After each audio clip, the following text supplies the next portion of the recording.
விஜய் விஜய் விஜய் என்னமோ தெரியல. Of light இந்த பேரை கேட்டாலே ரொம்ப சந்தோஷமா இருக்கு. நேற்று ராத்திரி நூறு சாமின்னு ஒரு படம் பார்த்தேன். விஜய் ஆண்டனி, ஸ்வஸ்திகா விஜய், இந்த ரெண்டு விஜயும் என் மனசுக்குள்ள சுத்திக்கிட்டே இருக்காங்க, என்னை சந்தோஷப்படுத்திக்கிட்டே இருக்காங்க. அந்த படம் டைரக்டர் பண்ண சசி, அப்புறம் அந்த படத்தில் மூத்த பையனா நடித்த ஒரு கேரக்டர். இந்த படம் பார்த்ததுலேருந்து என்னோட வாழ்க்கையிலையும் நான் ஒரு ஃபேமிலியில் மூத்த பையனாக பிறந்திருக்கலாமோ அப்படின்னு முதல் முறையாக ஒரு ஒரு ஆசை. அது ஏன்னு தெரியல. Vijay Antony is again and again proving that he is not with this current society.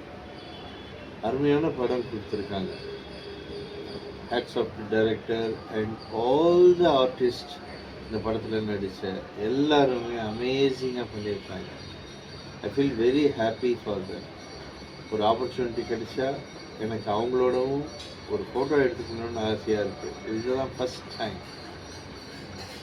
ஒரு ஆர்டிஸ்ட் கூட எனக்கு ஃபோட்டோ எடுத்துக்கணும்னு நிஜமாகவே அவ்வளோ ஆசையாக இருக்குது. அந்த டீமோட இருக்கணும்னு ஆசையாக இருக்குது. அவங்க ஒர்க் பண்ணியிருக்கும்போது எப்படி ஃபேமிலியாக ஒர்க் பண்ணாங்களா, எப்படி ஒர்க் பண்ணாங்கன்னு தெரிஞ்சுக்கணும்னு ஆசையாக இருக்குது. Very very good feel. எனக்கு கடைசியாக ஒரு சந்தேகம் இந்த சினிமா யூனிட் மேலே இல்லை.